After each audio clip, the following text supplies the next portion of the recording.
Welcome to Reasoned. We usually take that quote to mean political chains, social chains. But there's another kind of chain, older than most governments, more persistent than most laws, and more profitable than nearly any other institution on earth: religion. When people think of religion, they usually think of faith, values, maybe community. But behind all of that sits a system, structured, organized, and in many cases engineered to last and to profit. Let's be honest. If someone today built a business that collected money from billions of people, tax-free, across countries, languages, and generations, with no refund policy, we'd call that a masterpiece of strategy. Religion didn't start as a business, but over time it learned the rules of survival, and not just survival, but growth, scalability, brand loyalty, psychological anchoring, and wealth accumulation that makes modern corporations look modest. The question is, how did belief systems originally based on mythology, superstition, or tribal storytelling become global, multi-billion-dollar institutions with real estate portfolios, media empires, political influence, and lifetime customers?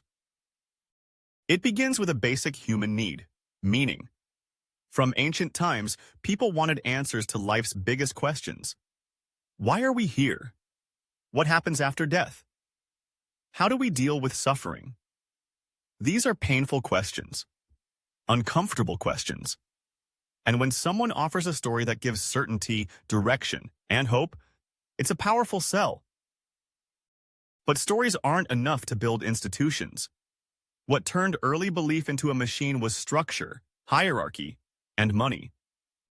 Priests, temples, tithes, rules for giving, rules for obeying, rules for living, systems that tied daily life into spiritual life.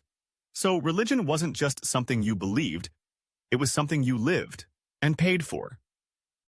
In many early societies, the religious elite were the only ones who could read. They controlled the texts, the interpretations, the rituals.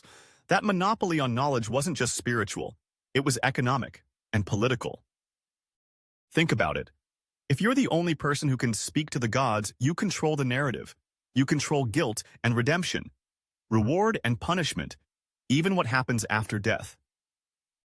That kind of power isn't just moral, it's financial leverage. Tithing, the concept of giving a percentage of your income to a religious institution, is one of the oldest forms of recurring revenue. And unlike most modern subscriptions, it comes with eternal consequences. Stop paying Netflix and you lose a show. Stop tithing and you risk hell. That's a strong retention model. In medieval Europe, the Catholic Church wasn't just a religious authority. It was a real estate empire, a political broker, a banking institution. It charged for forgiveness through indulgences. It collected taxes, owned lands, and built cathedrals while peasants starved. Yet people paid. Not because they were foolish, but because the system was airtight. It promised eternal reward and the fear of eternal punishment. It taught loyalty as virtue, doubt as sin, questioning as rebellion. And when religion controls not just belief but identity, questioning it feels like self-destruction. Fast forward to modern times, and you'll see the same logic, just dressed in new robes. Today, megachurches in the U.S. bring in tens of millions annually. Televangelists fly in private jets while preaching modesty. Religious leaders endorse political candidates, influence legislation, and promote billion-dollar building campaigns, all while operating under tax-exempt status. Charities pay taxes, bookstores pay taxes, yoga studios pay taxes. But many religious organizations don't. Even though they sell books, run schools, host conferences, and broadcast media, it's not illegal, it's strategic. In some countries, religious organizations receive government subsidies. In others, religious schools receive public funding while teaching private doctrine. In places like Saudi Arabia or Iran, religion and government are one and the same, a merger that guarantees total control. But it's not just about money, it's about loyalty.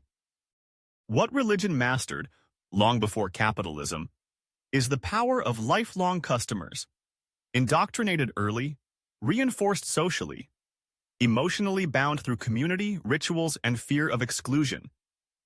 Try leaving your childhood religion in a tight-knit town, and you'll see just how powerful the pressure is. It's not just about belief, it's about identity, belonging, and psychological safety.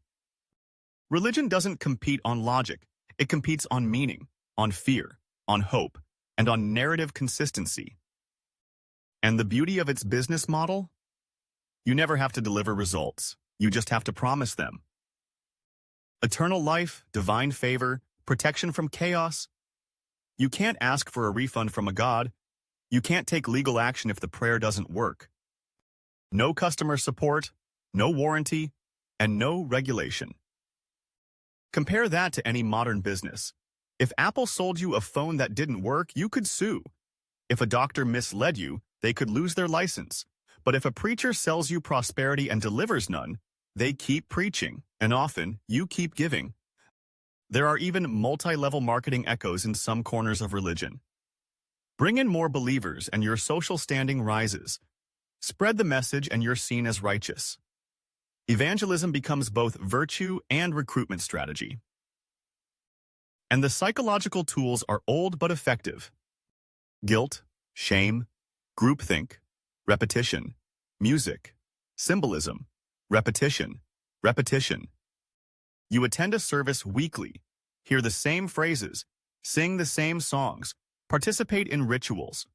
Over time, these cues become automatic, familiar, comforting, even if the underlying beliefs no longer make sense. That's not accidental, it's behavioral conditioning. Just like a brand uses jingles, logos, and catchphrases to embed itself in your mind, religion uses icons, hymns, prayers, and rituals. Over time, the repetition builds emotional attachment, and emotional attachment resists logic. You might stop believing, but still feel guilty for walking away. That's powerful design.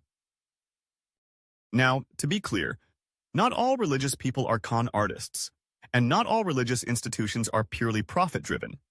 Some do real charitable work, some offer comfort to the grieving, community to the lonely. But we're not talking about individual sincerity, we're talking about systems. And systems don't survive on sincerity alone, they survive by adapting, protecting themselves, and monetizing belief. Throughout history, religions have adopted new technologies, from the printing press to radio to live streams, always with an eye toward reach, influence, and financial support. Today, faith-based influencers have millions of followers. Branded merchandise, donation links, affiliate marketing, subscription-based prayer groups. At some point, you have to ask, where does belief end and business begin? And that's not a new question. Even in ancient times, philosophers like Lucretius or Democritus warned that religion could be used as a tool of control, that fear of the gods could be weaponized by the powerful. In modern terms, religion operates like a corporation with spiritual branding. It's not selling a product, it's selling reassurance, purpose, status, and sometimes fear.